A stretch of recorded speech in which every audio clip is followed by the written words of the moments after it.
Welcome to another episode of High, Wide, and Handsome. I'm Brady Van Sickle here with Zach Savoy. We're going to break down Daytona for you, starting with the Truck Series race. Now, Johnny Sauter rebounded last year from his heartbreak after getting turned off the bumper of John King while leading with less than 5 laps to go to win Friday night's race. Zach Savoy, do you have any thoughts on how the truck race went?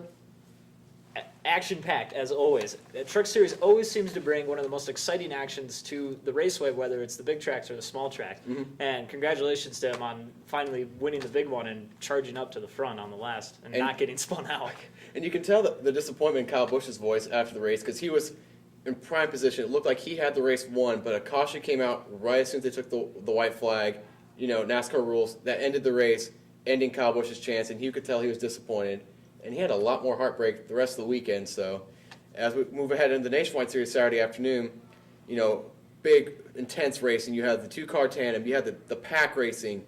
You had drivers 3 wide, 2 wide, pretty much the entire race. In a way, it was more exciting than the actual Cup race. It was. Like, they were on top of their game. The new guys, too. Like, you know, you had Parker Kligerman, Kyle Larson, Alex Bowman. They were all right up there. They were all fighting for the lead and even had a shot to win coming down to it. So it wasn't just the veterans, you know, overtaking the young guns. They were all... Yeah, the new kids are really exciting this year so far. The new kids on the block, they got it. But obviously there was a horrific tragedy on the last lap. New developments continue to roll in. It sounds like everyone involved in the stands, they seem to be doing better, you know. So, but I think amongst that, what was probably missed by that was Tony Stewart taking the win, because it tied him for 7 wins at Daytona in the Nationwide Series with Dale Earnhardt. Mm-hmm. I mean, anytime you can tie a record of Dale Earnhardt's, that's something. It's incredible.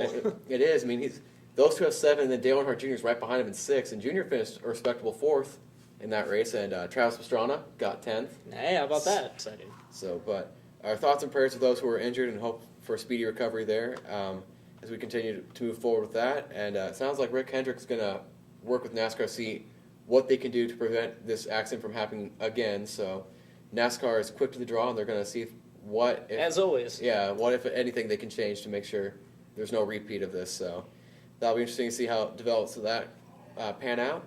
And that brings us to Sunday's race, the Daytona 500. What did you think of the race? Unfortunately, I wasn't able to catch the beginning of the race. I got there near the end. It was different, and it wasn't as exciting as the 2 tandem racing. I thought that was really exciting, but people didn't like it because it wasn't racing. This year it was kind of more racing, but you always had the outside lane and the inside lane, and the inside lane just wasn't working for drivers for whatever reason. See, I can't remember what race it was. There was a race back in the early 2000s where we had the same situation where the outside lane cars just run single file because they couldn't make a pass on the inside, and you know, the NASCAR fans complained, and the NASCAR listened, and they got the blade across the top of the cars, and that created, you know, better, closer racing, but it also was a little more dangerous. So I think they're going to have a little more tweaks, maybe give them a little more spoiler to make the cars a little more stable so they can get the side-by-side racing. But overall, I mean, it wasn't too bad. It was definitely the traditional drafting like we'd been wanting in these races. Yep, we're definitely going back to the way things used to be when things were really exciting in between really popular drivers back in the day of Dale Earnhardt, back in the early years of Jeff Gordon. Exactly. And it'll be interesting to see how this goes. I think NASCAR has been doing a really good job of listening to the fans and keeping safety as a priority, and now it's just those little tweaks to get things going. It's hard to keep everyone happy, but you got to remember the drivers need to race. Oh, yeah, I mean, everyone's got their opinion, but overall, though, they did a good job. I mean, Danica Patrick, hats off to her. She really pulled together a strong start-to-finish race, was rarely outside the top 10, and she came home with a solid 8th, so I was more surprised not by how she finished and how she fared, but that drivers didn't freight train her. She was stuck in the outside lane. She stuck around 3rd position, and drivers pushed her. No one drop kicked her the back because she was a rookie, and I thought that was. I think at the end of the day, all race car drivers know that they're racing and that they're always there to help someone. So when they can return the favor. Yeah. And everyone always wins. Well, only one person wins. Yeah. So. But everyone's got to be friends on the track. I'm really impressed. I think the lowest that she dropped was 24th. Yeah. And that was on a pit stop. Yeah, she really never. She was always solidly in the top 10, and she was right there in the mix. But what's impressive is that she got in the pits. The pit crew did their job. She got out of the pits and then worked her way right back up within you like 20 rookies. laps. I mean, it's not uncommon for rookies to botch a pit stop, like slide through the pit stall, too fast entering, too fast exiting, but she hit her marks every single time, and that earned her a lot of respect on Sunday. So yeah. She may be a full-time rookie, but she has experience. She's done this before, but this is her first time in the big one, isn't it? Well, no, she ran last year's race. But she really didn't get much experience because she got taken out in that lap one wreck with Jimmy Johnson. That's right. So with Jimmy. And speaking of Jimmy Johnson, hats off to him and Chad Knaus on their second Daytona 500 win. First one for Knaus because he wasn't there for the 06 win because of the suspension after failing some post-race inspections earlier in speed weeks. So his first 500 and Rick Hendrick's 10th. I mean, wow. they've got their stuff figured out over there. And their 210th Cup victory, and they're closing in on Richard Petty's mark. So I mean, Rick Hendrick, you're in a class of all your own. You've got the modern era of NASCAR. You're the most competitive team, so he's just gonna keep going. I think he's gonna have a really, really strong year. It seems like 1-2 finish in the Daytona 500 for Rick Hendrick. Something else that we should talk about is Dale Earnhardt Jr. kind of on the rise again. If you noticed him on that last lap, him and Dale Earnhardt Jr. jumping down to that lower lane on that last turn, and Mark Martin following him and pushing them together to take over Danica Patrick and Greg Biffle. So bummer for Greg Biffle and Danica Patrick because they jumped all the way back to 7th and 8th, and Dale Earnhardt Jr. and Mark Martin got the 2nd and 3rd place finish just out of nowhere, and it was reminiscent of the last few years where Junior's at the 500. 2010, he came from 8th all the way to 2nd. He just plowed through a bunch of cars, but ran out of steam heading into turn 3. 2012, last year, he started trying to do the 2-car tandem with Greg Biffle, but it wouldn't go anywhere, so he passed Biffle out of turn 4, finished 2nd, and then this year had a good run, had a good head of steam, passed Biffle, passed Patrick, but stalled out heading into turn 4 and wound up 2nd, so... Martin fell a little bit behind near the end, but I thought it was a good choice. It was good. I don't even know if they communicated on that, but they were teammates once before. Martin's been racing forever. Knew that Junior was going to go. Followed him. And then Brad Keselowski finished 4th in that damaged race car. I don't know how he did that. I don't either, but it shows that even if he's going to have a tough year with the transition to Ford, the driver will not give up. He will not quit, and he'll be in the chase, I think, this year.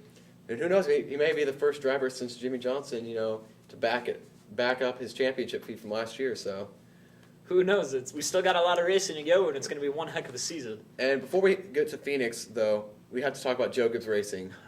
They had probably the class of the field of cars, not only the Cup race, but for the Nationwide race, and they suffered engine difficulties for both series. Do you think it would be something that will be an issue for them heading on down the road? Because they've had mechanical issues that have taken their cars out of the championship probably the last 5 or 6 chases.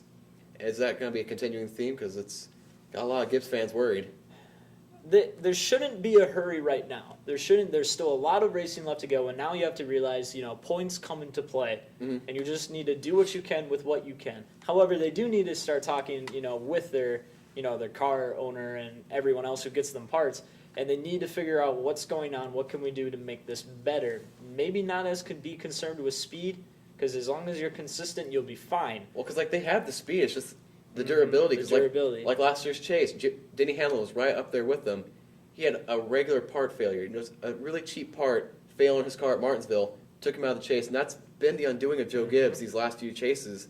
And they can't have these mistakes. They're going to keep him from obtaining a championship for years to come if they can't minimize those small mistakes. They've got to really work hard about that this year. Otherwise, it's just going to keep biting them.